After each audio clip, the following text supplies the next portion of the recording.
Hi there, I'm Sally Stubbs. Please call me Sally. I'm delighted to be speaking with you for the next few minutes.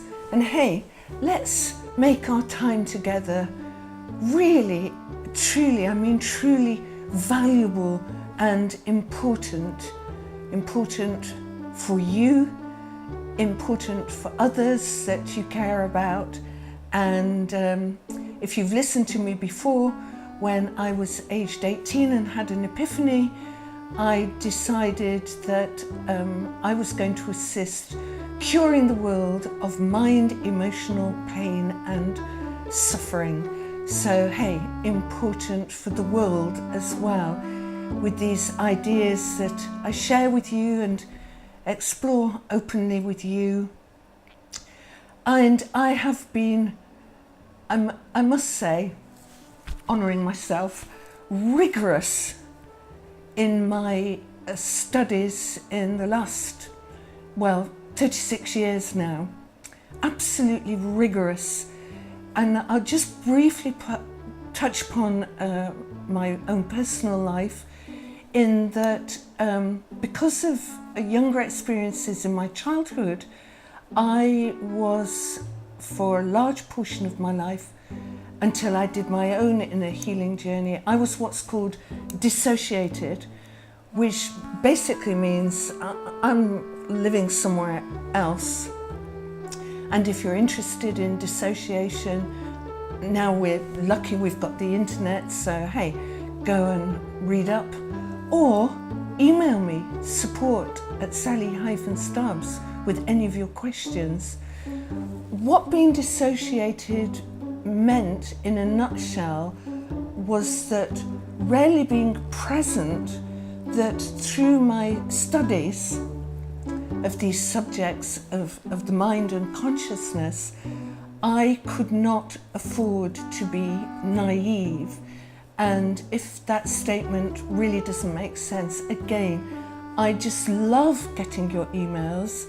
I've had so many emails, and yeah, I just love the debate. I love the connection. So yeah, ask me questions, anything at all. So in my previous video clips, the recent ones, we've touched upon the history of what I mostly do, which is clinical hypnotherapy, and that's the recent history from the mid-18th century, the work of the neurosurgeons, great pioneers, Charcot and Janet, through to the 20th century, through to the present day, and in the changes that need to happen in hypnotherapy, in that what hypnotherapy is having to do, it's happening slowly, but it has to hand back the control to each individual who is working with hypnotherapeutic strategies to permanently resolve mind, emotional problems, pains, and suffering. I've also touched on Ram Dass, who was Professor Dick Alpert, Professor of Psychology at Harvard University, and he left Harvard in the 1960s and went on his own journey, and went to India, met his guru. That's where he took on the name Ram Dass. If you're interested, Google Ram Dass. Beautiful man with great things and wisdoms to share with you. And he took the name Ram Dass because it means servant of God. And in his understanding and my understanding, he meant to serve the God within himself, and whatever that term means to you, it's different for many different people. For me, it's infinite intelligence and wisdom and love within the universe, within the self, and it does not have polarities. And that's a whole other subject that we could discuss together at a different time. And I've also discussed on these short video clips that my understanding is that we're in a new revolution. So we've had the Renaissance, the Industrial Revolution, the technological revolution, and this new revolution is the revolution of consciousness, which is wonderful and extraordinarily exciting. And my understanding of this new revolution of consciousness is that, again, if we briefly look at our history, real brief overview, and I'm not an anthropologist or an historian, but arbitrarily around about 100,000 years ago, that human developed as what has been called intelligent man. That development was their understanding that there was something greater than their self, and how they displayed that was to decorate their bodies and to decorate the spaces where they lived.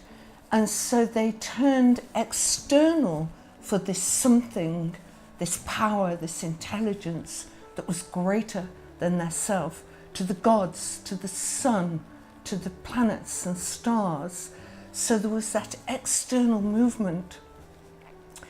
And if we can look at a pattern, and it's just a brief pattern of those past 100,000 years of our remarkable history and survival, in that we have continued within that pattern to externalize the intelligence, the wisdom, the power, the God. And that this new revolution in consciousness is inviting us to turn inwards and to turn that journey inwards to enwhole ourself. In my last video clip in this series, I also touched upon something that maybe to you as an individual would be debatable. Again, I invite you wholeheartedly to contact me and debate with me. But my understanding through rigorous research and reading is that the human infant, their self, their being, their soul, their spirit is born pristine, which means pure. So their consciousness is pure. And what is now available for every infant is the potential to grow in pure consciousness. And then what comes along in life, in childhood, in teenage years, college years, generally around about the first 14 years of life, is the big people, the important people, which sully, without any deliberate ill intention, but sully the consciousness of that child, that youngster, that teenager. And so messages import into the mind and consciousness, which goes something simplistically like this: I'm not good enough. I should never have been born. I must never speak. What else? I'll always fail. They'll never like me. And this importation of messages into consciousness blocks us from that growth of potential in our own individual consciousness. I have this idea, and I really, really invite you to email me and debate with me on this idea. But I have this idea that if we use that word God to mean whatever it means to individuals, but that beyond polarity, all-knowing, wisdom, intelligence, beyond good and bad, is that God requests that we grow in consciousness and that we heal up that muck, those messages that got into our minds, deep into our unconscious minds, those messages that cause so much suffering. They cause us simplistically to put on weight, to be stressing and worrying, to be fearful, to not be able to sleep at night, and depressed, anxious, and so on and so on. Horrid states to be in. My understanding is that we can go inward on that inward journey and start to bring about resolution and clean and clear up and deconstruct those blockages to our growth in consciousness, to our ability to all live a joyful life, a life of celebration, and continue to grow. We have no idea. It's limitless, it's boundless, is my understanding. I used to like Star Trek, and I think I'm misquoting it slightly here, but to boldly go where no man has been before. And that's into the realms and worlds of consciousness. And yeah, we've got those mucky, stinky places to clear on up, but the wisdom, the creativity that then is released and is available to us, the freedom of that exploration is amazing. So how about I just share a powerful and simple tool or strategy or top tip for you to consider this journey. So when we have those, let's give it an overall name as fearful thoughts that stop us and block us, in the last few decades, what has emerged in hypnotherapy and psychotherapy is strategies such as positive thinking, affirmations, relaxations, deep breathing, or we go down to the gym and have a workout, or we play music, the workout, the music, that is great. But when the music and the workout is finished, an hour and a half later or a day and a half later, up come the fear thoughts again. We need to actually attend to those fear thoughts, discover where are they coming from. Did they come from those big important people in our life, just import into our consciousness and remain there? Or did we create our own fearful thoughts when we were a youngster? So the strategy is, and let me use the word secret, the secret to begin to resolve those fear thoughts, that chattering that goes on in the mind, because the mind isn't a vacuum. It needs something to be going on all the time. We will meditate on something important, but there's still something there in the mind to meditate upon. So when you hear those fear thoughts and ask, where did they come from? Intuitively, spontaneously, usually almost instantly, you know whether they came from an external, big, important person, or whether they came and were created by the child or the youngster that we were when we were indeed frightened or scared. That younger fragment of ourselves isn't going to just give up those thoughts.